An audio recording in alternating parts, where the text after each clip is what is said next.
Sí, yo pienso que este paciente varón de más de 40 años cumple criterios clínicos de una forma progresiva de enfermedad de esclerosis múltiple.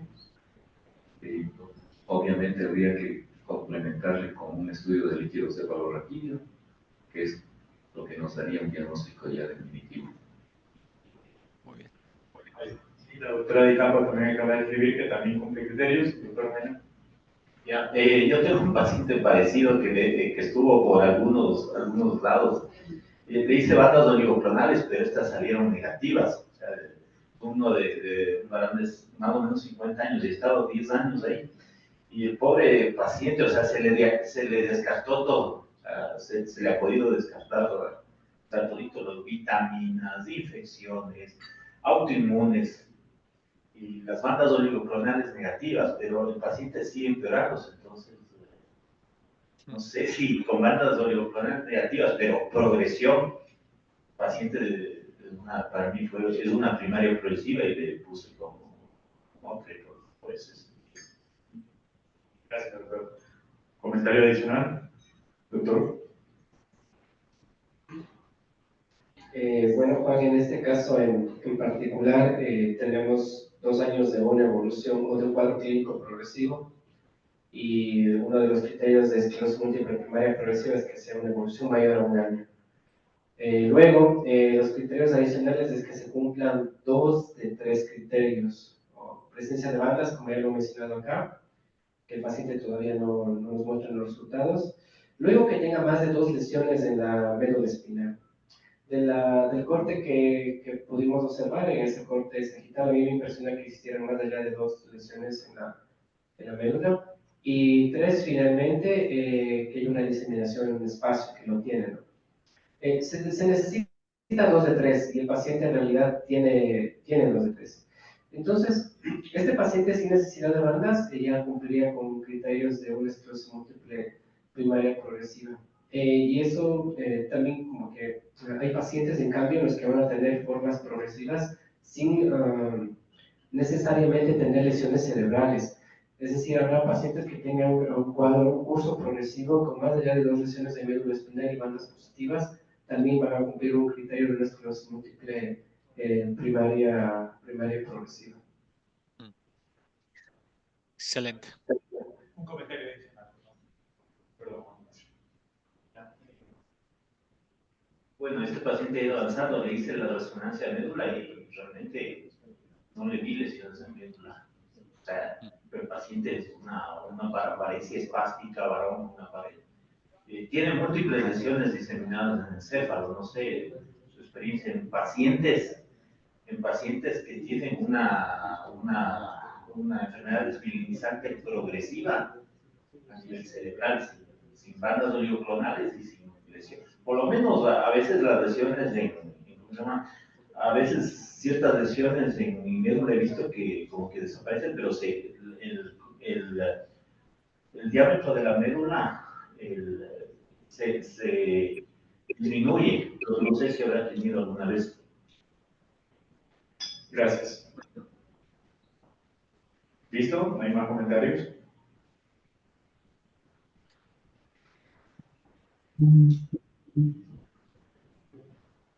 Con respecto por ahí a... Sí, Doc, dele. No sé si... Yo no lo veo. Dale, Patri. Se está escuchando todo entrecortado, no sé quién está hablando. Actualmente ya nadie acá. No, dale, Lili, ¿querés? Yo no te veo, pero... ¿No me ves? No, pero dale, pensé que estaba...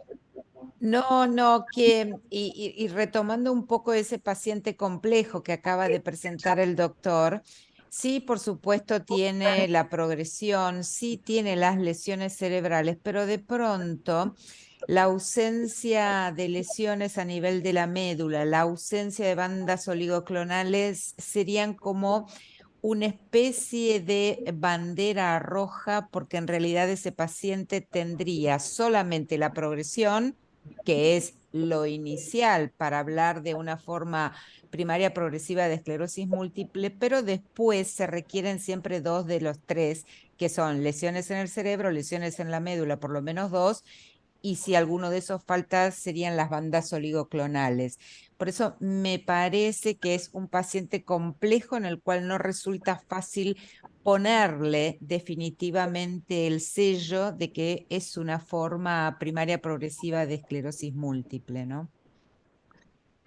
Algo importante por ahí en pacientes con esas características en donde tiene una clínica progresiva, tiene lesiones en la resonancia de cerebro que hace pensar en esclerosis múltiple y uno se encuentra piensa en esclerosis múltiple primaria progresiva, pero se encuentra con bandas oligoclonales negativas y en la resonancia de médula se encuentra con ausencia de lesiones, es certificar, por así decirlo, corroborar de que realmente sea bandas oligoclonales negativas por la técnica, que no sea un error de la técnica. Eso es muy importante, ver con qué técnicas se están haciendo y que desde el lado de la resonancia tampoco sea un tema técnico.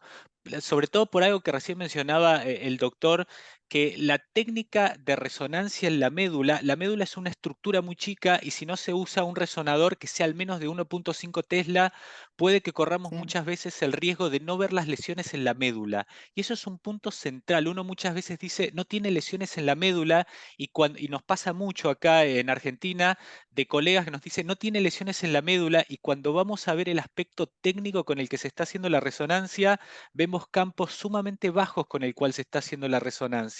0.25, 0.5 el teslaje de la resonancia. Y claramente con ese teslaje poco probable de que se vean lesiones en la médula. Entonces, es importante ver el aspecto técnico antes de decir realmente que es bandas negativas y que no tiene lesiones en la médula. Cuando uno efectivamente ve que no es un tema técnico, que las bandas es por isoelectroenfoque y que no tiene lesiones en la médula porque hizo una resonancia con 1.5 Tesla, ahí sí se encuentra con un paciente como el que plantea Liliana, con banderas rojas. Una primaria progresiva que no tiene lesiones en la médula y que tiene bandas oligoclonales, es bandas oligoclonales negativas, es una bandera roja. No es imposible, como planteaba Patricio, pero es una bandera roja. Uno tiene que profundizar aspectos del diagnóstico diferencial antes de decir que lo que mejor explica lo que le está pasando al paciente es una forma primaria progresiva de esclerosis múltiple y es el de excluir y volver a excluir antes de decir, bueno, excluí y reexcluí y realmente lo que mejor explica es una forma primaria progresiva de esclerosis múltiple. Pero excluir un aspecto técnico es muy importante antes de decir que no tiene lesiones y que no tiene bandas. Como planteaba Patricio, los criterios diagnósticos es importante tenerlos en cuenta. El tema temporal, al menos un año de progresión de la clínica y el tema del espacio. La diseminación de espacio es una lesión, los criterios de diseminación de espacio, una lesión en 2 o más de los criterios.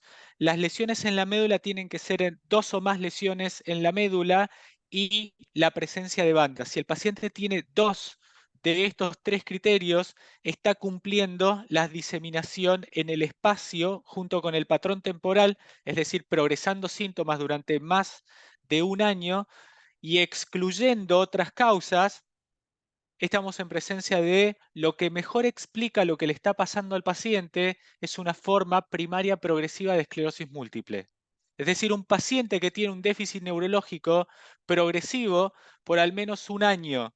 Vamos a su sistema nervioso central y nos encontramos con lesiones en el sistema nervioso central, localizados en el cerebro, en la médula, con bandas. Puede que no tenga lesiones en el cerebro, pero es raro, raro. Es decir, lesiones en la médula, bandas y una progresión de al menos un año cumpliría, excluyendo otras causas, los criterios de diagnóstico de primera progresividad. Pero es una bandera roja muy grande. Uno en general se tiene que encontrar con un paciente que tiene un déficit neurológico progresivo, lesiones en el cerebro y sobre todo en la médula, que es donde más se está afectando, y la identificación de bandas. Puede que no tenga bandas, no necesariamente tiene que tener bandas para puede hacer un diagnóstico de forma primaria progresiva sin bandas, ¿sí? Porque hay un porcentaje, hay un 5% de los pacientes que no tiene bandas, uno no le identifica bandas, Es una bandera roja, pero si uno excluye todas las otras causas, lo que mejor explica lo que le está pasando es una forma primaria progresiva de esclerosis múltiple. A este paciente le excluimos otras causas, lo terminamos punzando, tenía bandas, le hicimos el diagnóstico de la forma primaria progresiva de esclerosis múltiple. Algo importante es, antes hablábamos de esta clasificación fenotípica, recaída-remisión, secundaria progresiva, primaria progresiva y progresiva con recaída. Esto desde el 2013 ha cambiado un poco. De todos modos, seguimos hablando de recaídas-remisión, formas primarias progresivas. Quizás hoy nos enfocamos más en esto, en si el paciente progresa y dentro de la progresión, si tiene actividad, es decir, si tiene recaídas y si tiene lesiones focales en la resonancia. Y si está progresando, si el paciente con un fenotipo progresivo, una forma primaria progresiva o una forma secundaria progresiva, está progresando, está incrementando su EDSS o si no está progresando. ¿Por qué es importante si un fenotipo progresivo, una primaria progresiva o una secundaria progresiva, está con actividad? Es decir, si está teniendo recaídas o lesiones focales en la resonancia, esto lo vamos a profundizar desde el lado del tratamiento. Nos interesa mucho desde el lado del tratamiento porque hoy los tratamientos funcionan mucho en este grupo de pacientes que siguen teniendo actividad, que tienen lesiones focales en la resonancia y que tienen recaídas. Mientras que aquellos pacientes que no tienen tanta actividad, los tratamientos no funcionan tanto. Lo más probable es esta clasificación fenotípica, sobre todo se hizo por los ensayos clínicos. Hoy se está revisando, porque entendemos mejor la enfermedad. Llévense el concepto de que la esclerosis múltiple hoy habla más que nada de actividad, si hay recaídas, si hay lesiones focales en la resonancia, y eso es lo que más nos interesa desde la práctica, ir a buscar y seguir identificando actividad, recaídas y lesiones focales en la resonancia, tanto en las formas progresivas como en aquellos pacientes en los cuales no tienen una forma progresiva, es decir, en los pacientes que no tienen una forma primaria progresiva o secundaria progresiva. Vean este paciente que le hicimos un diagnóstico de esclerosis múltiple primaria progresiva, en el seguimiento hace una recaída. ¿Sí? En abril del 2019, después de que le hicimos el diagnóstico de una esclerosis múltiple primaria progresiva, hace una clínica compatible con una recaída clínica. Le pusimos corticoides y volvió a su EDSS basal. ¿Deja de ser una esclerosis múltiple primaria progresiva porque hizo una recaída? ¿Qué les parece? Dejó de ser una primaria progresiva, él hizo una clínica progresiva, un trastorno de la marcha de 2-3 años de evolución, con esa resonancia, y un año después que le hicimos un diagnóstico hace una clínica de una recaída. ¿Dejó de ser una primaria progresiva? ¿Un comentario? ¿Qué opinan? Un momento. Acá por el chat, la doctora Di Capua dice que no. Pero sería bueno tener otras opiniones. ¿Aló? ¿Alguien más? ¿Alguien? Sí, un momento. Estamos arreglando el audio. Sí, sí, sí.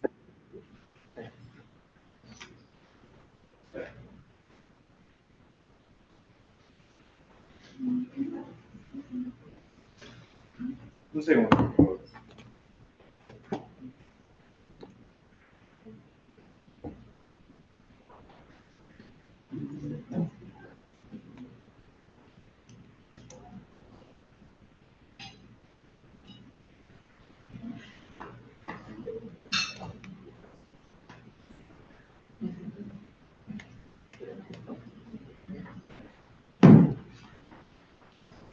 ¿Aló? Listo. Ahí Doctor, sí. por favor. Perfecto, se escucha el audio ambiente. No, o sea, no deja de ser primaria progresiva porque sí tiene un curso progresivo, pero algunas formas de esclerosis primaria progresiva también pueden tener exacerbaciones, o sea, recaídas. Claro, exacto. Otro Totalmente. comentario. Perdón. Buenas noches. Sí, creo que sigue siendo primaria progresiva porque no hay un episodio de remisión detallado en el caso, porque el episodio de remisión nos haría pensar en que no sea primaria progresiva. Ujú. Tal cual. Coincido. No hay más comentarios. Definitivamente, definitivamente. Las formas progresivas siguen teniendo actividad, pueden tener actividad en cualquier momento y de eso justamente se trata, ¿no? 25-30%, de hecho el ensayo clínico los muestra y estamos atentos a eso y justamente son los pacientes que más probabilidades y más chances tienen de responder a los tratamientos, entonces estamos atrás y no dejan de ser. Esto por ahí son los mensajes más importantes de estos dos casos más característicos de esclerosis múltiple. Llévense la clínica es central para el diagnóstico y hoy la resonancia nos ha acelerado el diagnóstico porque queremos hacer el diagnóstico desde el primer evento clínico y vamos a buscar estas lesiones o esta identificación de localización de lesiones típicas, dónde están localizadas y las características de topografía y de lesiones típicas en la resonancia supratentoriales, infratentoriales y medulares. Y lo que buscamos es la diseminación en el espacio, en el tiempo y excluir otras causas. Hoy esclerosis múltiple es clínica, diseminación en espacio, tiempo y excluir otras causas. De eso se trata básicamente, la mejor explicación. La resonancia la utilizamos y la utilizamos de una manera central. Apóyense y nos apoyamos mucho en esas lesiones típicas. La punción lumbar ha evolucionado básicamente para proveer tiempo y cuando nos encontramos en imágenes o en situaciones atípicas. Pero más que nada es en situaciones en donde nos están dando dificultades o nos genera dificultades para proveer tiempo. Quizás no como la paciente 1, probablemente es en aquellas situaciones en donde nos está moviendo o tenemos que mover la aguja para tomar una decisión terapéutica cuando tenemos una neuritis óptica y no tenemos tantas imágenes y entonces tenemos que tomar una decisión terapéutica porque probablemente en la paciente 1 vamos a tomar una decisión terapéutica como vamos a ver en el segundo encuentro. Y con respecto a la clasificación fenotípica de estas formas progresivas o formas recaídas, lo más importante hoy es ver si está o no está activo, si está teniendo recaídas o lesiones focales en la resonancia, porque desde ese lado hoy tomamos conducta desde el lado del tratamiento, desde la perspectiva del tratamiento. Sin dudas esto es importante desde una identificación o desde un criterio diagnóstico de formas progresivas o de formas recaídas, pero la perspectiva de tratamiento es lo más importante de la clasificación fenotípica y la reclasificación que se está haciendo va más desde ese lado que otra cosa. Los dos casos por ahí, llévenselos desde la práctica para aplicarlos de cómo hoy lo utilizamos en clínica, diseminación espacio-tiempo, hallazgos característicos desde la resonancia y la exclusión de otras causas para poder hacer un diagnóstico y no mucho más. Eso por ahí desde la simplicidad de aplicarlo desde consultorio. No tiene otra complejidad estos casos para aplicarlo. ¿Alguna duda o por ahí situación que les haya generado estos dos casos para implementar? Tengo un paciente que hizo una mielitis longitudinal extensa, o sea, aquí vemos bastante neuromielitis óptica. Entonces, es una lesión súper atípica para esclerosis múltiple, más de 3 espacios, y me salieron bandas oligoclonales positivas. Los otros NMO, anti-MOC me salieron negativos, y no tiene lesiones a nivel de, le he revisado nervio óptico, le revisé el cerebro y no tiene lesiones. Entonces, ¿qué hacen? Una lesión extensa que no es típica, no ha vuelto a tener brotes, o sea, le he estado vigilando a este paciente durante varios años y no ha hecho más, o sea, solo la lesión que no es típica de esclerosis múltiple. ¿Cuál sería su consejo? Vigilar. Bueno, en principio ese paciente lo que tuvo es una mielitis y además una mielitis de características muy particulares que, como usted dice, involucran más de 3 segmentos. Yo creo que eso y una resonancia de cerebro normal. Es muy difícil que ese paciente tenga esclerosis múltiple o la desarrolle en el futuro. Yo creo que ese paciente debe ser estudiado un poco más a fondo, probablemente repetir los anticuerpos anti-NMO y anti-MOC, porque sería rarísimo que un paciente debutara con una mielitis longitudinal extensa teniendo esclerosis múltiple. Estás muteada, Lili. Y como también comentaba Juan en el caso clínico anterior, revisemos con qué técnica se ha hecho la determinación de los anticuerpos anti-NMO y MOC. Recuerden que siempre debe de ser con la mejor técnica recomendable, y esto es con la técnica basada en células. Por lo tanto, chequeen eso, vean si realmente la tiene así. Si realmente lo tiene así y eso es negativo, el hecho de la presencia de bandas oligoclonales de ninguna manera define que ese paciente va a ser una esclerosis múltiple. Eso desde ya, porque bandas oligoclonales podemos encontrar en otras entidades, con lo cual no es algo que me preocupa seriamente y no va a definir, por supuesto, ni el diagnóstico ni la conducta terapéutica. Sí lo seguiría. Tal vez hace un nuevo evento y lo podríamos considerar dentro del espectro de neuromielitis óptica los que son seronegativos, si es que hemos descartado otras posibles causas, si no se trata de una enfermedad sistémica con manifestaciones en sistema nervioso central, si no es un síndrome paraneoplásico, por ejemplo, con lo cual creo que la mejor conducta es seguir a ese paciente y no encasillarnos con un único diagnóstico, tener siempre la mente abierta y pensar qué otras posibilidades existen para poder explicar lo que le ocurrió.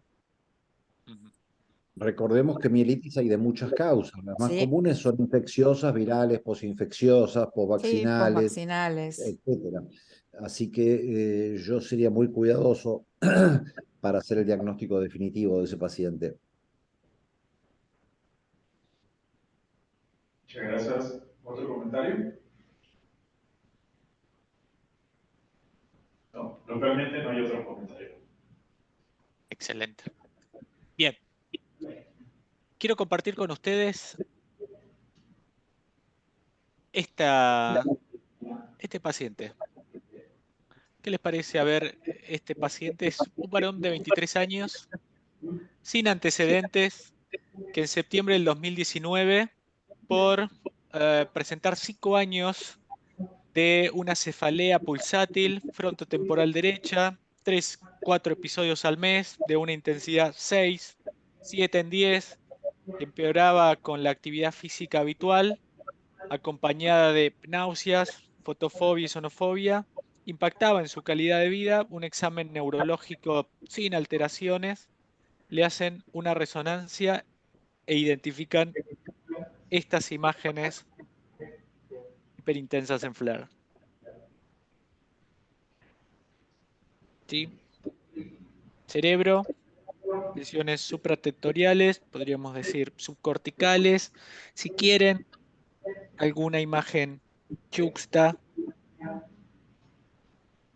algunas imágenes periventriculares. No tiene lesiones infratentoriales, no tiene lesiones en la médula. Ninguna lesión realzaba.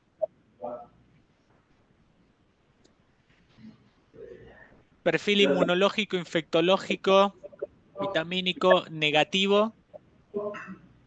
Se punzó.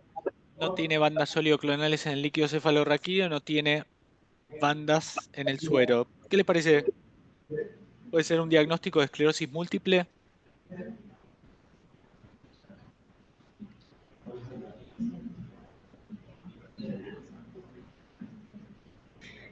¿Qué opinan?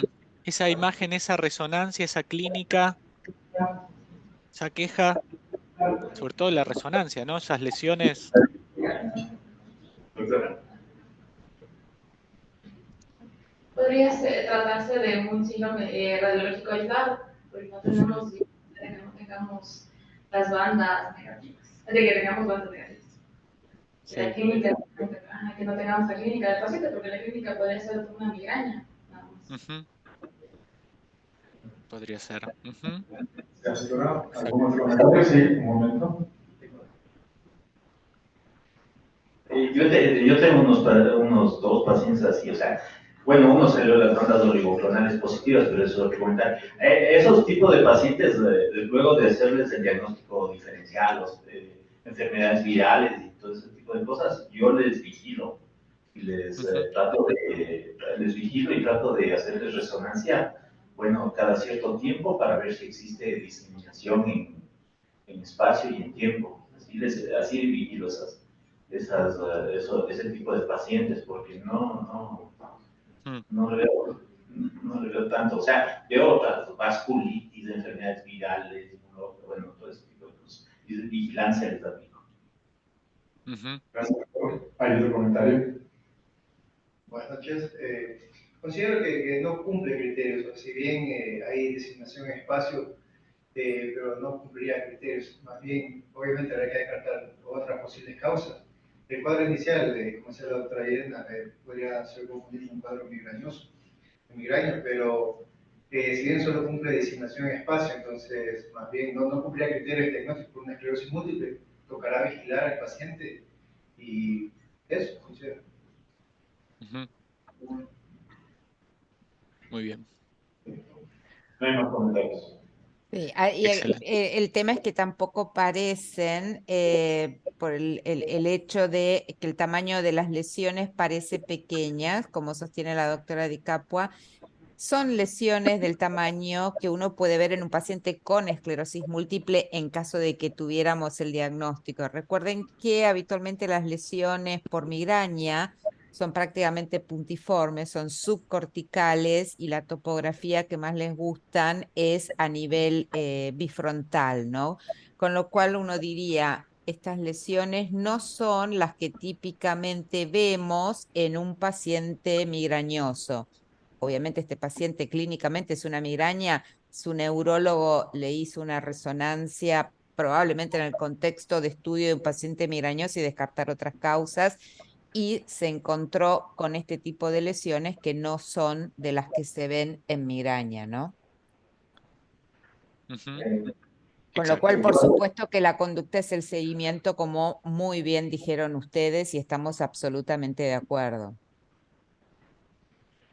Juan, solo quería un poco aportar de que el hecho de que no tenga, a ver, aquellos pacientes con lesiones radiológicas sin evidencia clínica que tienen más probabilidad de convertir a un cuadro de esclerosis múltiple clínicamente establecida, son aquellos que tienen lesiones medulares o son aquellos que tienen bandas oligoclonales en el líquido cefalorraquídeo.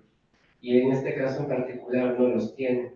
Así que definitivamente estamos, lo que han comentado acá, no, sí, hacer un seguimiento, pero también tomar en cuenta que este paciente tiene menor probabilidad en comparación con otros casos de progresión o de evolución a manifestaciones clínicas. Sí, exactamente. Definitivamente, Patricio. Tal cual, lo que plantea Patricio. En el 2009, Darin Okuda definió a estos pacientes, como planteaba la doctora, como un síndrome radiológico aislado. Algo muy importante, y es que hoy nos encontramos con muchos colegas y en muchos encuentros en la definición. Quizás este paciente por ahí tiene poca, es decir, cumple el criterio de diseminación en el espacio de esclerosis múltiple, al menos una lesión en el T2 en dos territorios. Pero imagínense que tuviese lesiones infratentoriales y lesiones en la médula, un poco más. Imagínense que tuviese algunas lesiones que realcen por ahí, el paciente que contaba el doctor, que tuviese bandas oligoclonales. Muchos llegan con el diagnóstico o incluso desde informes de resonancia con el diagnóstico de esclerosis múltiple. Y si volvemos unos minutos hacia atrás, el diagnóstico de esclerosis múltiple es clínico. Tiene que haber un evento clínico compatible con un fenómeno inflamatorio o tiene que haber alteraciones en el examen físico que hable de un evento clínico junto con la diseminación en el espacio y en el tiempo, y tenemos que excluir causas. Eso es esclerosis múltiple.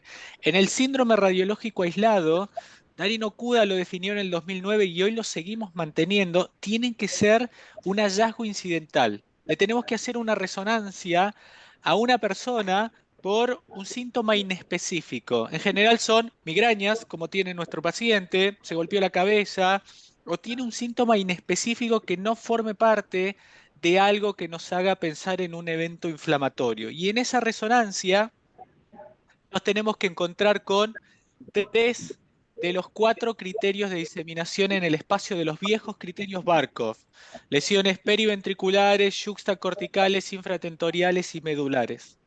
Cuando vemos eso, no tiene clínica, no tiene alteraciones en el examen físico, no tiene algún evento que nos haga pensar en que tuvo una inflamación en algún momento, y no tiene nada que explique consumo de sustancias u otras cosas que explique eso que estamos viendo en la resonancia. Estamos en presencia de un síndrome radiológico aislado.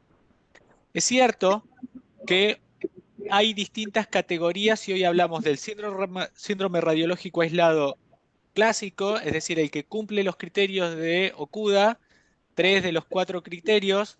Hay un presíndrome radiológico aislado que tiene 2 de los 4 criterios, y estamos hablando del síndrome radiológico aislado de alto riesgo, que tiene 4 de 4, 4 de los 4 criterios de diseminación en espacio, más bandas oligoclonales, y sobre todo es el paciente que hoy hemos visto en las cohortes longitudinales que tiene el alto riesgo de, en el seguimiento, cuando vemos que tiene lesiones en la médula, lesiones que realzan, bandas oligoclonales, cuando los seguimos a esos pacientes, son los pacientes que en los 2 años, después de haberlos identificado, tienen un 50% de chances de que hagan nuevas lesiones en la resonancia o un 30% de chances de que hagan un evento clínico. Es decir, que se conviertan en esclerosis múltiple.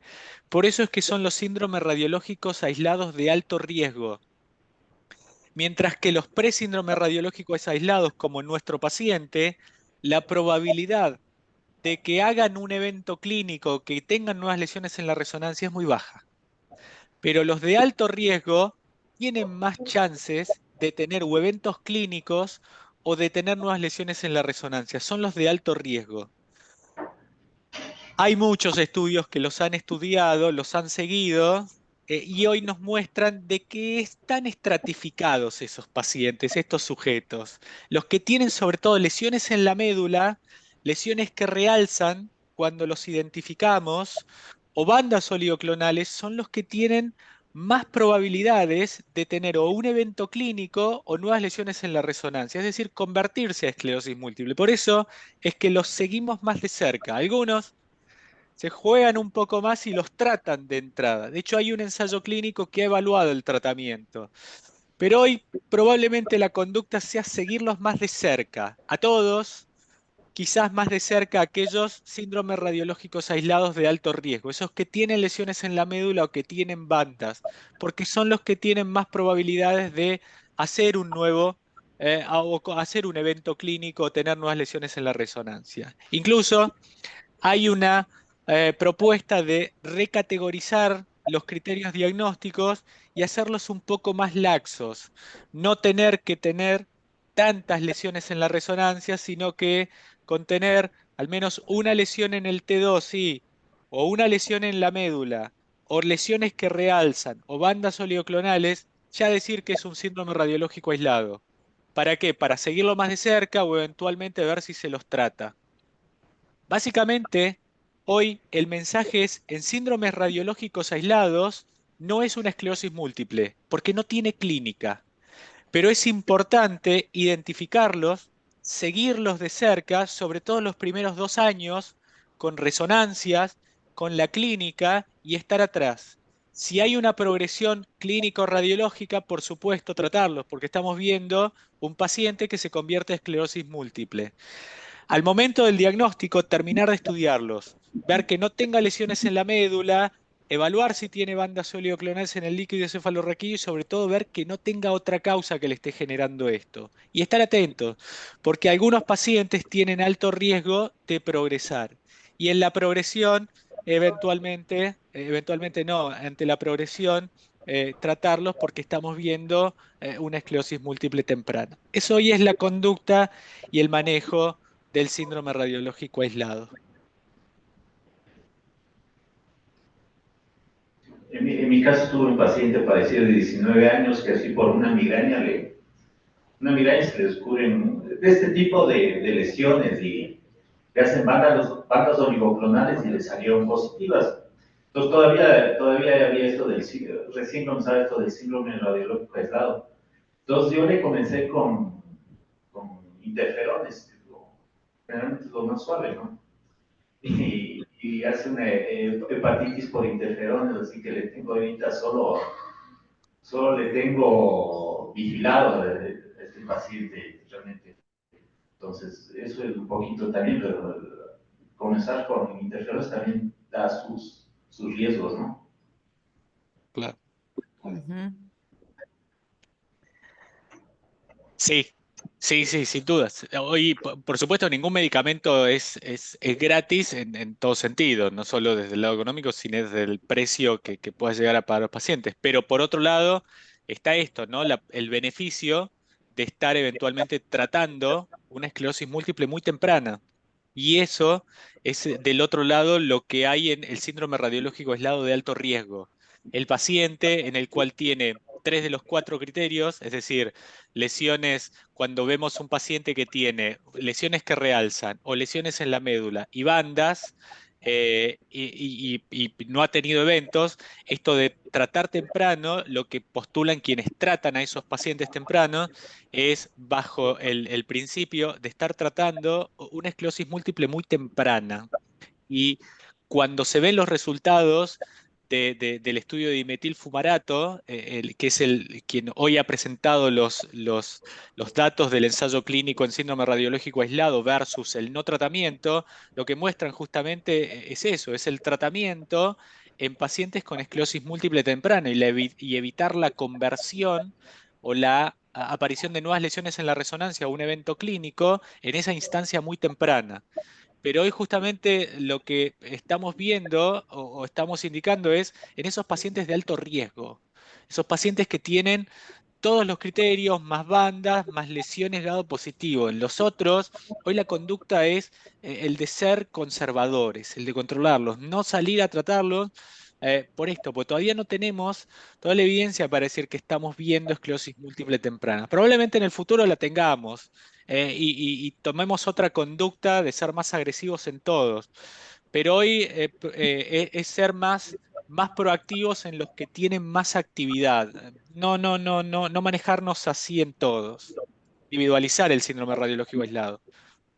Desde el lado terapéutico. Sí en el seguimiento con todos y en el diagnóstico, los procedimientos diagnósticos para todos por igual, por supuesto.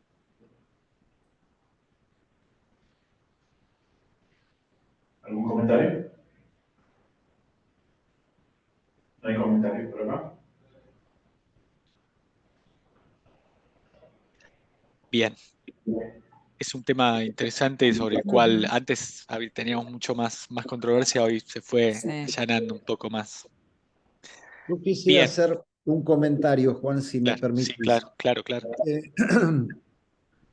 El manejo de estos pacientes es sumamente complejo en el sentido que es muy difícil explicarles lo que el paciente, explicarles lo que el paciente tiene y explicarles nuestras dudas. Y lo más probable es que estos pacientes, bueno, por empezar, en el informe de su resonancia diga que se trata de lesiones desmineralizantes o de que probablemente es una esclerosis múltiple, etc. Y es muy difícil decirles, esperemos y veamos y hagamos un seguimiento, porque el paciente lo que pregunta, estos pacientes lo que preguntan en forma continua es, ¿pero qué tengo? ¿Qué tengo?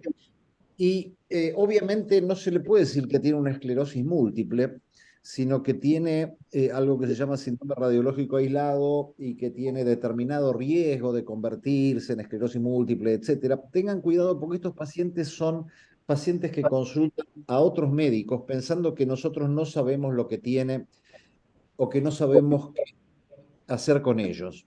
Por eso hay que poner toda la energía en la consulta o en las consultas, en explicarles que no se trata de que no sepamos lo que tienen, sino que en realidad el diagnóstico va a depender del tiempo, lamentablemente, y de que no tenemos mejores marcadores para ponerle un apellido a esa enfermedad.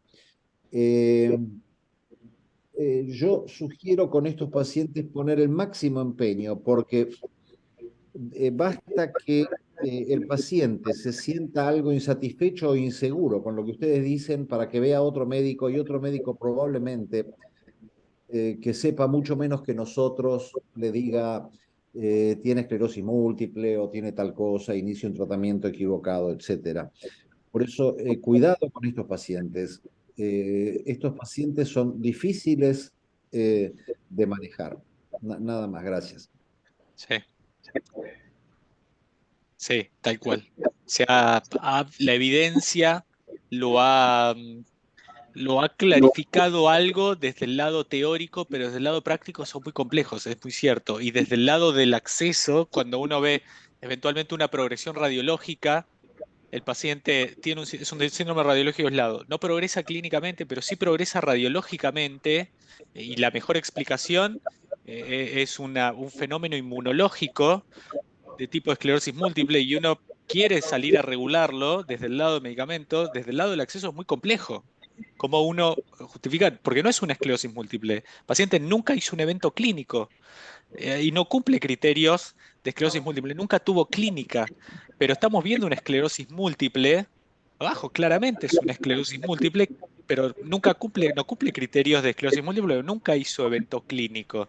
Pero uno va a salir a regularlo inmunológicamente y desde el lado del acceso, como uno justifica, sin dudas, uno lo está hablando con tecnócratas, con técnicos, y uno entiende la inmunopatología y en definitiva va a ser un tema técnico, pero desde el lado del acceso es muy complejo, así como lo plantea Cristiano, cómo uno lo habla con el paciente, cómo uno tiene que tener esta sensibilidad para que el paciente no termine tanto de cayendo a alguien le diga, mira, tenés una esclerosis múltiple, te voy a terminar tratando, porque en definitiva muchas veces termina siendo lo más fácil para muchas situaciones. El tratamiento versus decir, mira, no tenés esclerosis múltiple, vamos a esperar, vamos a seguir haciendo estudios y te voy a seguir controlando.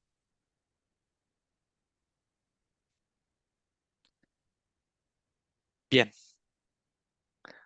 Bueno, ¿alguna otra duda, comentario de esta situación? Si no hay comentarios, igual si surgen los volvemos, no hay problema. Voy a compartir con ustedes este paciente. A ver qué les parece. Ya que son expertos, somos todos expertos en esclerosis múltiple y en resonancia, a ver si esta resonancia nos ayudan a hacer el diagnóstico. Este es un varón de 32 años, contador, con antecedentes de hipotiroidismo post-tratamiento con yodo por hipertiroidismo en 2001 y actualmente tratado con levotiroxina, 100 microgramos al día. Se le había hecho un diagnóstico en el 2016 de sífilis, recibió 3 dosis de penicilina intramuscular y lo resolvió, se curó. Y algunos antecedentes personales: la madre era hipertensa, el padre hipertenso y diabetes tipo 2, con obesidad, 6 hermanos. No tenía otros antecedentes familiares ni personales más allá de esos que les comenté. Y él había consultado al servicio de clínica médica por cefalea holocraniana opresiva y tenía unos olvidos e inatención de 1 mes de evolución. Esto había empezado a impactar en su día a día, sobre todo en la parte laboral. Si bien no era algo tan significativo, sí le estaba generando algunos problemas en su trabajo. Y por esta queja, por estos olvidos y esta disminución en el componente atencional, le hacen una resonancia. Así es como aparecen los síndromes radiológicos aislados. La diseminación del uso de resonancia lleva a esto, pero la queja era una queja genuina.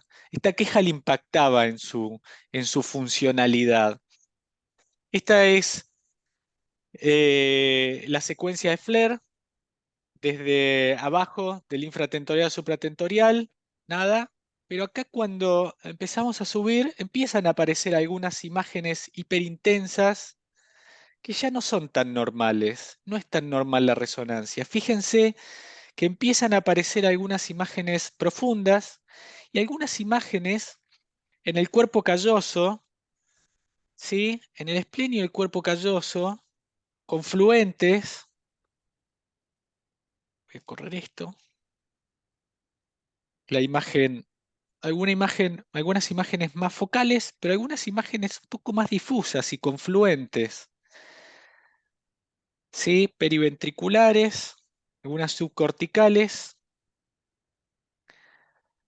más supratentoriales que llegan a la corteza, subcorticales, que no llegan a ser tan focalizadas, más confluentes. Y este es el informe que hacen. Ninguna de las imágenes realzaba.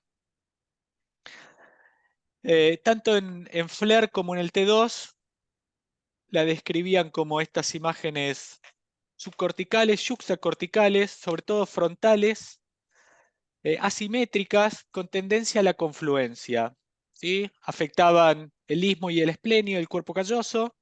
Ninguna realzaba. Y en el informe las describían como compatibles con enfermedades mielinizantes. Por esto extendieron a la médula cérvico-dorsal, no tenía lesiones medulares. Interpretaron que podía llegar a ser una esclerosis múltiple, y es por eso que nosotros la recibimos y la empezamos a evaluar por una sospecha de esclerosis múltiple. Queja de impacto cognitivo atencional con esa resonancia. Esta era la historia. Cuando esa era la resonancia, nosotros lo vimos. Este era el examen físico: una descomposición del seguimiento lento ocular, una paresia facial izquierda leve, hiperreflexia rotuliana bilateral y un clonus del pie derecho. ¿Sí? Sospecha de esclerosis múltiple. ¿Qué les parece esa resonancia, esa clínica, esa evolución, esos antecedentes? Por toda esa resonancia y esa clínica, ¿les parece que puede ser una esclerosis múltiple?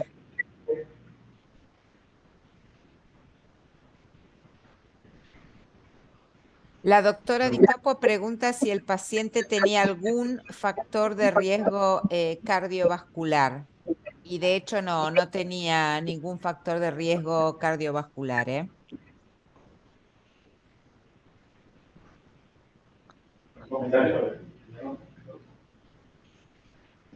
Sí, el diagnóstico este de Lewis se basó solamente en el hallazgo serológico del PDL, o es un paciente que ya tenía síntomas de neuro-Lewis, o sea.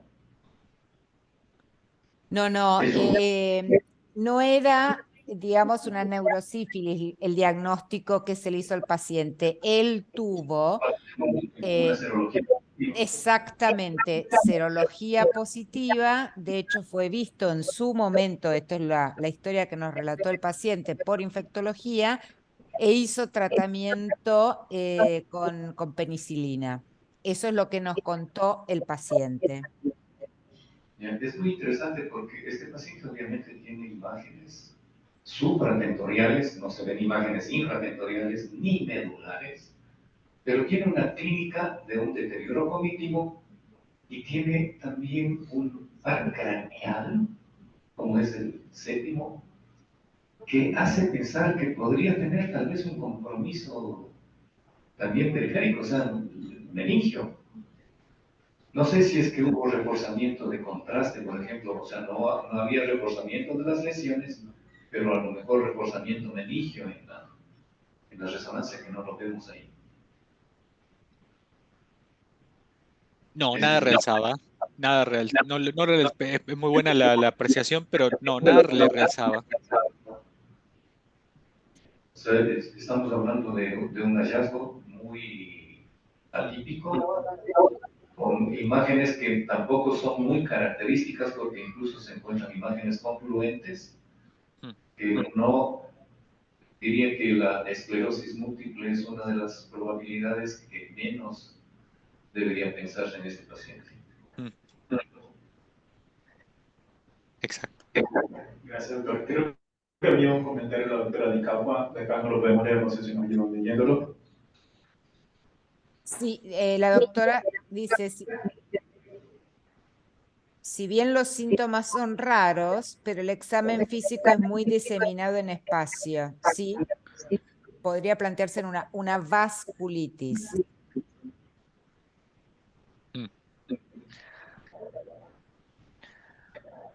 Una posibilidad, sin duda. Exactamente. Una posibilidad de vasculitis. ¿Algún otro comentario? No, no hay más comentarios acá. Bien. Lili, no sé si vos tenés algún comentario o algo. Sí, sobre todo lo que transcribimos cuando pusimos las imágenes fue el informe exacto que habían mandado el grupo de neuroradiología del hospital. Y de hecho, apenas fue visto ese informe, es que lo derivan a neurología y específicamente a la sección de esclerosis múltiple con diagnóstico de esclerosis múltiple. Por eso, como decimos siempre, nunca nos tenemos que guiar por lo que aparece escrito en un informe, sino que somos nosotros lo que tenemos que, en base a la clínica del paciente, que de hecho a ustedes les llamó ya la atención que lo que presentaba este paciente era un deterioro cognitivo de por lo menos un mes de evolución, ver cuáles son sus manifestaciones clínicas, cuáles son sus antecedentes y después ver si las imágenes encajan o no. Por lo tanto, nunca el diagnóstico lo vamos a hacer a través del informe que nos envían quienes pueden saber de resonancia, pero que no pueden poner en contexto eso y unirlo a la clínica del paciente. De hecho, como ustedes bien dijeron, sí hay banderas rojas. La lesión que se expande por todo el esplenio del cuerpo calloso, hay una lesión que es subcortical, que es bastante extensa, que prácticamente sigue todo el borde de la corteza, más allá de que hay algunas que son periventriculares, pero cuando uno analiza las imágenes, además de la clínica, tenemos bastantes banderas rojas o por lo menos aspectos que nos hacen ruido para estar seguros de que puede ser una esclerosis múltiple. Exacto. Exactamente. Quédense con ese mensaje que transmitió Liliana y con las imágenes que mostrábamos al principio, de las imágenes típicas que acá tienen bandera en roja, ¿no? No sé por qué hay un eco. Sí. En este paciente avanzamos con cuando tengan banderas rojas, profundicen, ¿no? El perfil de laboratorio, en el perfil inmunológico, vitamínico,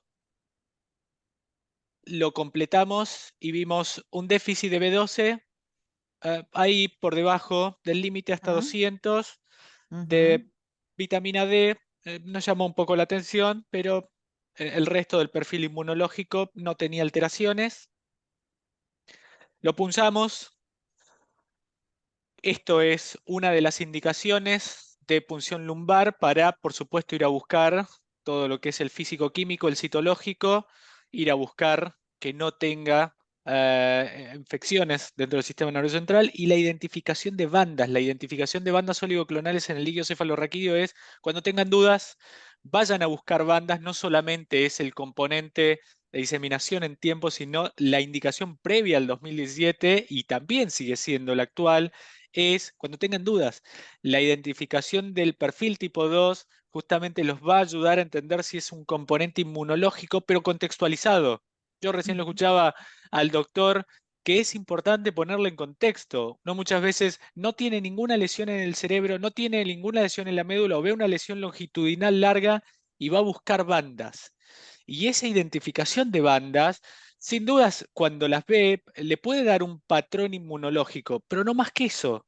No le va a poner el diagnóstico de esclerosis múltiple o una lesión longitudinal en la médula. Bandas, sin lesiones en el cerebro, o incluso una lesión larga en la médula, la presencia de bandas no va a poner el diagnóstico de múltiple. Tiene que tener en claro qué es lo que está buscando cuando va buscando bandas. En este caso, lo que está buscando es que lo ayude a entender desde qué lado está viniendo este proceso. Acá tenemos la sospecha de que pueda tratarse de una esclerosis múltiple, pero tiene una clínica atípica.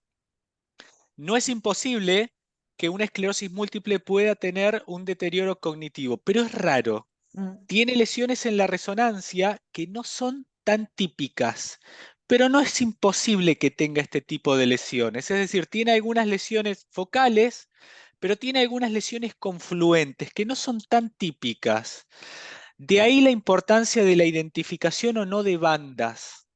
Entonces, tiene una clínica atípica, tiene una resonancia que no es típica. La presencia o no de bandas nos puede ayudar a ver para qué lado vamos moviendo la aguja.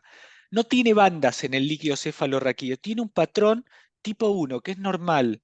Más todavía nos está moviendo la aguja para generar banderas rojas y decir, lo más probable, o hay altas chances de que esto no sea esclerosis múltiple.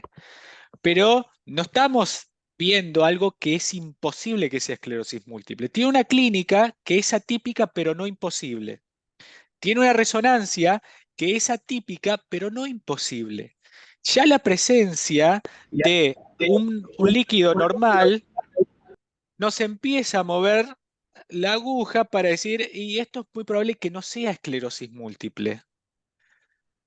Antimog. El perfil infectológico, un antimog. Recuerden que lo vamos a tocar igual en el módulo ujú. 4, la clínica que vemos en MOG, los hallazgos de resonancia de MOG, y lo más probable es que tampoco se comportemos. Por eso también cuidado cuando salimos a pedir MOG, porque ¿qué hacemos en MOG y la posibilidad de los falsos positivos en MOG? Que es algo parecido a lo que pasa a las bandas. Ahí es donde uno tiene que también entender qué es lo que está pidiendo para ver qué hace cuando se encuentra con positivos y el contexto. Claro, y sobre Parece que- todo que en este paciente desde el punto de vista clínico lo que predominaba era un deterioro cognitivo que Exacto, progresaba, cosa exacto. que uno no lo ve en el MOC, porque incluso en los pacientes pediátricos pueden tener algo de encefalopatía, pero asociado a la presentación ADEM-like, o pueden tener crisis en las formas que son encefalíticas con compromiso de la corteza. Pero un deterioro cognitivo, alguien que era contador, digamos, un profesional y demás, y que a lo largo de ese mes había tenido que dejar de trabajar, con lo cual Mm, uno dentro de todo lo englobaría en aquellos trastornos cognitivos o en los síndromes demenciales de inicio relativamente brusco y progresivo. Eso mm. llama mucho la atención. Exacto, exactamente. HIV positivo, Mm. alta carga viral, niveles de CD4 bajos, muy bajos. Muy bajo. ¿Qué les parece con esta clínica, esa resonancia, estos hallazgos de laboratorio, esa punción lumbar, este perfil infectológico? ¿Qué le pedirían? ¿Un comentario acá? Gracias. Bueno, cuando hay pacientes que son diagnosticados con VIH, hay algunos microorganismos que nosotros tenemos que tener como más pendiente, que tienen la probabilidad de presentarse. Uno de ellos es Toxoplasma, otro Criptococo, otros los JC. Cada una de estas al menos serían de las que se tendría que explorar.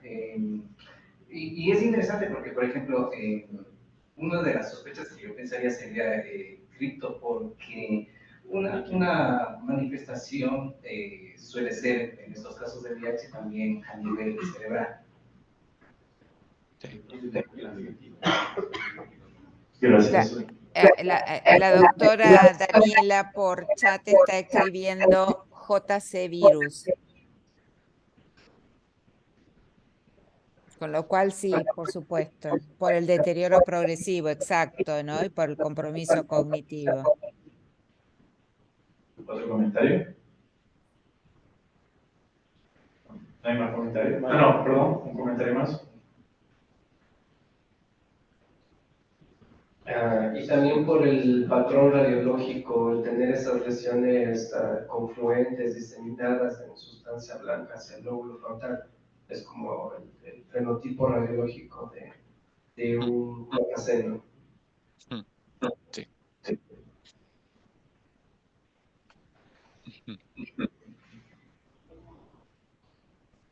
Exacto. Sí.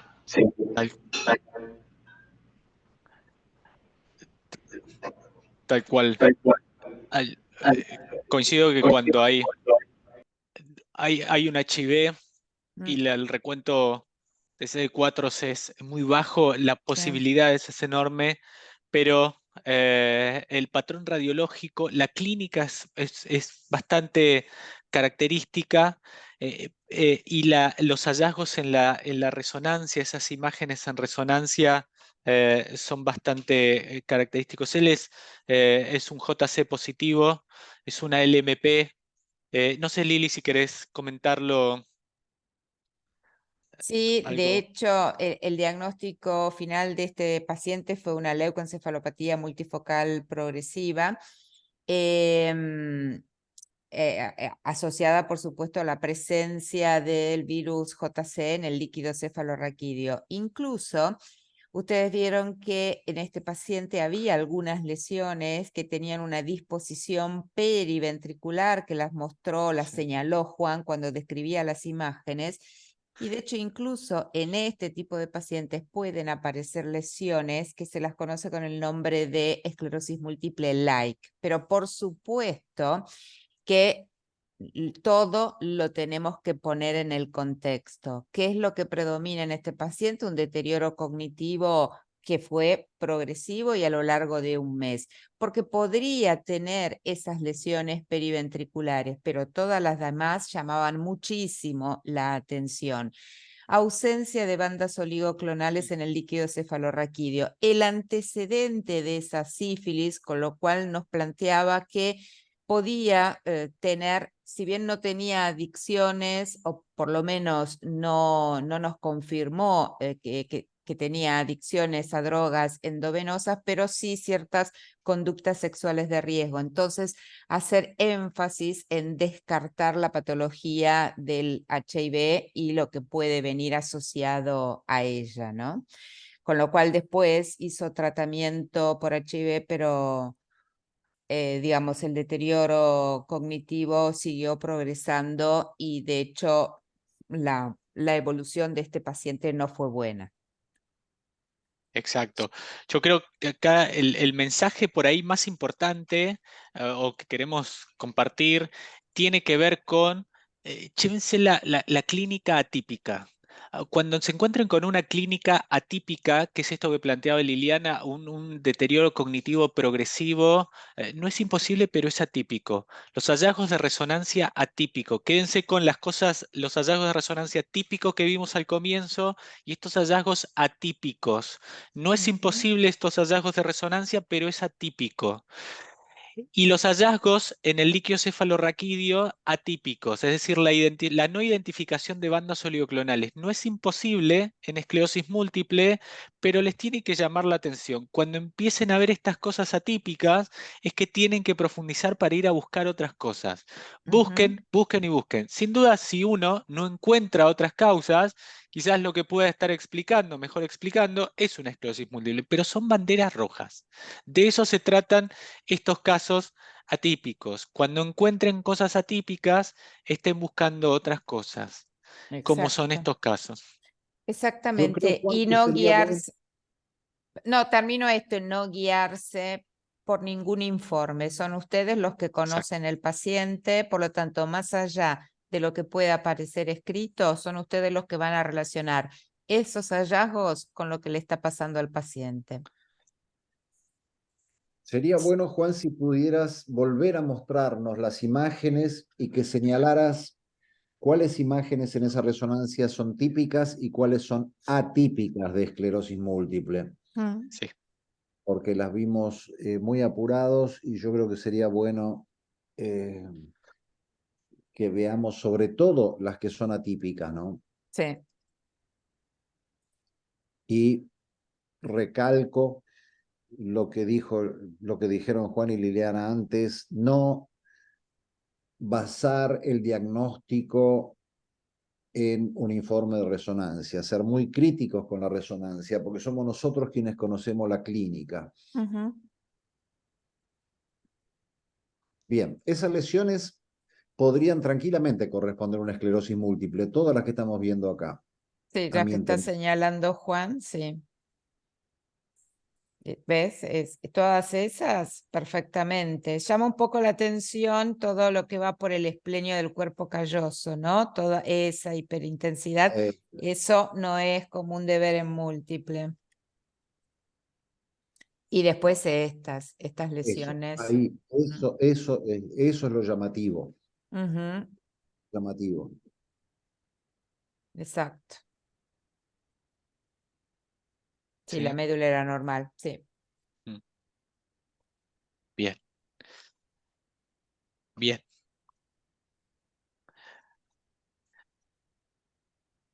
En esta parte quiero compartir con ustedes esto, ¿sí?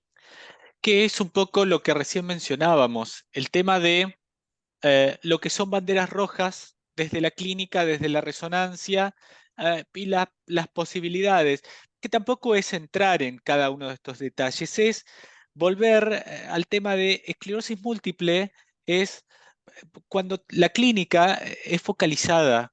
Los eventos tienen que ver con inflamaciones focales a nivel cerebral y a nivel medular. Cuando uno empieza a tener eventos difusos, lo vamos a ir a tocar también cuando toquemos el módulo 4, enfermedad del espectro NMO y la patología asociada a anticuerpos anti-MOG o los síntomas sistémicos, empieza a tener banderas rojas. Y desde el lado de la resonancia, lo que tiene que ver con banderas rojas mayores, cuando uno se encuentra con hemorragias, infartos lacunares, el realce persistente. Recuerden que un realce, como planteaba Cristiano, no dura más de 3-4 semanas en la resonancia en general. Cuando uno ya ve un realce más allá de las 4 o 5 semanas, pensando en esclerosis múltiple, es una bandera roja muy grande. Uno tiene que empezar a sospechar de que se trata de otra patología. Todas las lesiones realzan simultáneamente. Es una bandera roja muy grande para pensar en esclerosis múltiple. Uno justamente está viendo lesiones asincrónicas, lesiones que realzan y no realzan en esclerosis múltiple. Por eso es que todas realcen de manera simultánea, ya es una bandera roja mayor. Cuando hay una infiltración extensa en el tronco, es una bandera roja mayor. La predominancia de lesiones córtico-subcorticales, que todas las lesiones estén localizadas a nivel de la corteza y la subcorteza, es una bandera roja mayor. Todas estas forman parte de lo que son las banderas rojas mayores de resonancia. Llévensela y aplíquenlas, porque en general en esclerosis múltiple estamos ubicando las lesiones, como mostrábamos al principio, en esa topografía, y cuando uno no empieza a verlas ahí, tiene que empezar a pensar en otras causas. Y después las menores, que no es imposible, pero cuando uno se las empieza a encontrar, como en nuestro paciente, tiene que abrir los ojos y poder pensar en otras causas, como es el compromiso predominante de las fibras en U, o las lesiones solo puntiformes, la atrofia del tronco, las lesiones simétricas. Cuando uno ve lesiones pura y exclusivamente simétricas, pensar que pueda llegar a tratarse de otra causa, así como las hiperintensidades en el tálamo, los ganglios basales, desde el lado de resonancia. Y por supuesto, cuando uno encuentra otra clínica más allá de la afectación del sistema nervioso central. Vean esto, y esto es un poco el resumen desde el lado de resonancia, lo que mostrábamos al principio. Las lesiones típicas en esclerosis múltiple son estas lesiones córtico-yuxcorticales, yuxtacorticales, las periventriculares, las infratentoriales y las medulares, ovoideas de al menos 3 milímetros de diámetros.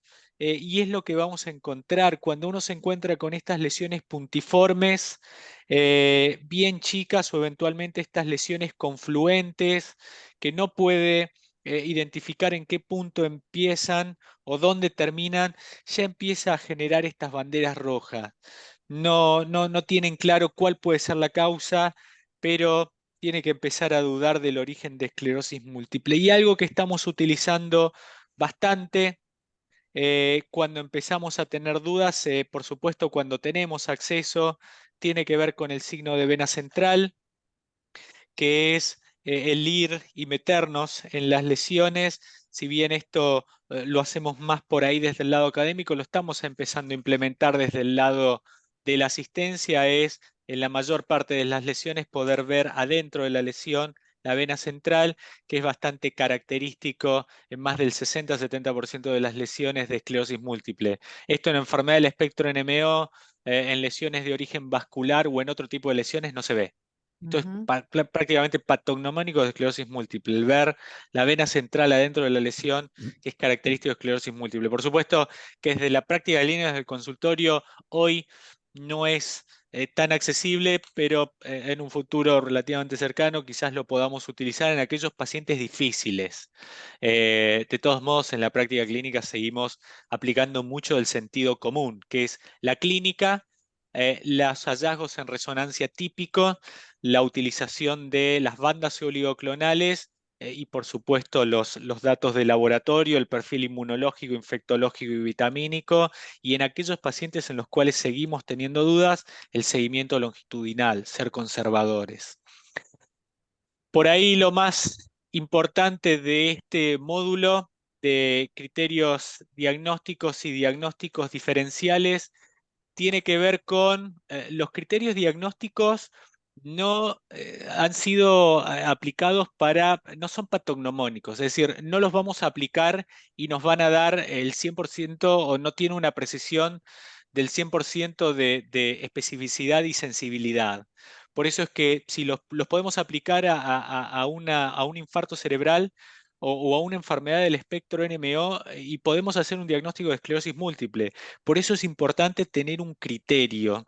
Y el criterio es el sentido común de en quién lo vamos a aplicar. Tenemos que tener un evento clínico, ir a la resonancia y en aquellos pacientes en los cuales tenemos dudas, aplicar los otros métodos para poder hacer una exclusión. Y en definitiva, vamos a llegar así al diagnóstico. Un evento clínico, diseminar la enfermedad en espacio y en el tiempo, aplicar la resonancia, tener en claro cuáles son esos hallazgos típicos de resonancia, en qué pacientes no vemos los aspectos típicos de resonancia y vamos a profundizar con más estudios o más métodos complementarios, y en aquel paciente en el cual tengamos dudas, probablemente profundicemos y lo sigamos más de cerca hasta llegar al diagnóstico. Y eso es por ahí lo más importante de este encuentro. Llévense en quién o cuáles son los hallazgos típicos de resonancia, cuáles son, no son los hallazgos típicos de resonancia, cuándo vamos a utilizar o para qué sirve la identificación de bandas oligoclonales en el líquido cefalorraquídeo, la clasificación fenotípica, y cuándo se les tiene que despertar estos aspectos de banderas rojas desde el lado de resonancia, desde la clínica, para salir a buscar otras causas. Eso por ahí es lo más importante desde este lado de la clínica y de los criterios diagnósticos. Sin dudas vamos a seguir tocándolo desde la resonancia en los otros módulos, sobre todo en el módulo 4, en donde profundicemos con la patología asociada a anticuerpos anti-MOG y asociada a anticuerpos anti-atocoaprina 4, pero esto por ahí son los aspectos más importantes de las características de resonancia típica.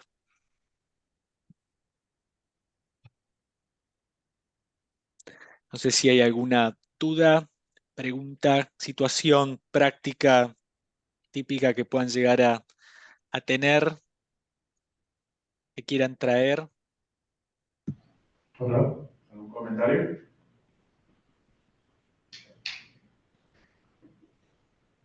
No, por el momento no hay comentario. Significa que todo estuvo muy claro. Sí, desde el teórico siempre está claro la clínica, la resonancia, en quién no, en quién sí. Por ahí en la práctica, sin dudas, es siempre más complejo, pero el mensaje más importante es llévense esas imágenes de resonancia y esa clínica y cómo utilizarlo, y por supuesto estos encuentros para traer esos casos y esas situaciones que le generen problemas, para seguir discutiéndolo. Esta red y estos encuentros buscan eso, ¿no? Poder encontrar este espacio de interacción para poder discutir y resolver situaciones bien prácticas para sus pacientes, en definitiva, o para construir. Comentario.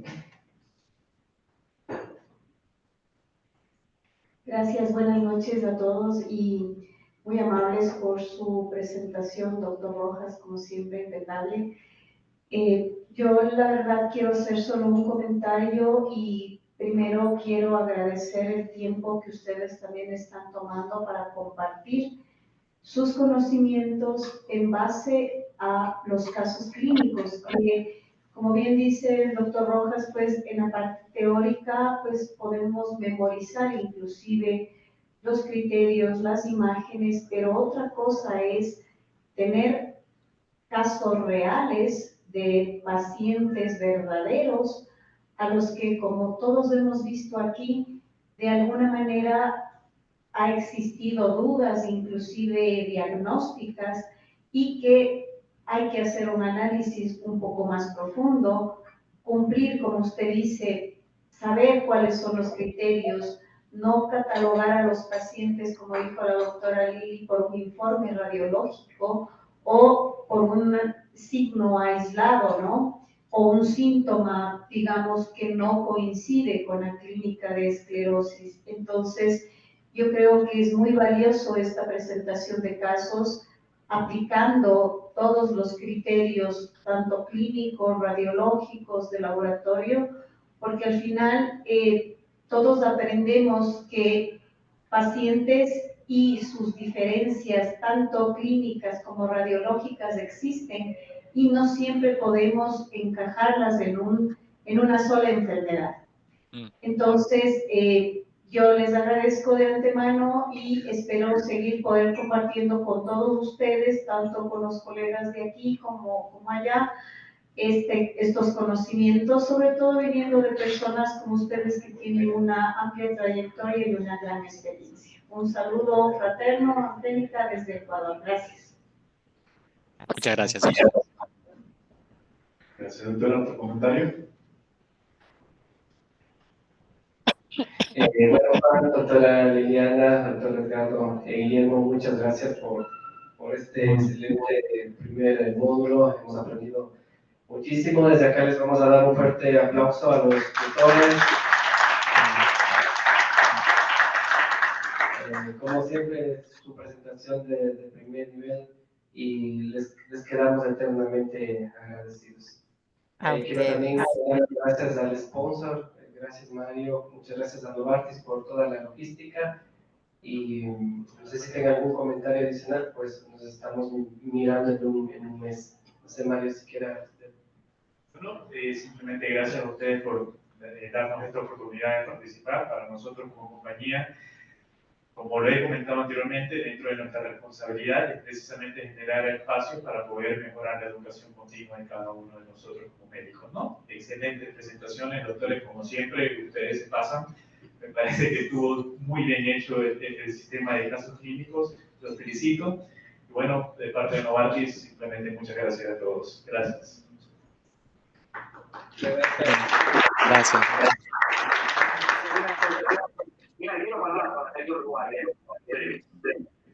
Gracias. Cris. Muchas gracias, Patricio. Yo quería agradecerte a vos, quería agradecer a Mario, a Eduardo, a la gente de Novartis, de Roche, por supuesto, por apoyar esta iniciativa. Quería agradecer a Guillermo, Lili, Edgardo, como siempre. Y bueno, nos encontramos en el próximo, la próxima jornada, el 29, que vamos a tocar el tema de individualización del paciente Naif.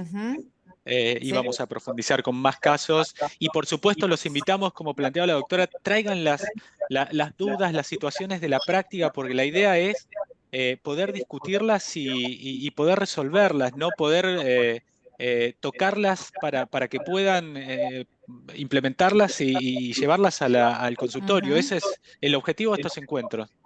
Exacto. Bueno, y ahora disfruten de una rica Sí, tal comida, cual. que ya veo que les están trayendo cositas y me está dando mucha hambre. Bueno, igualmente. Bueno, muchas gracias, Patricio, un abrazo, como siempre. Gracias por todo. Que estén A muy la bien, próxima. cuídense. Gracias a todos los conectados también. Chao, gracias. Chao. Abrazo.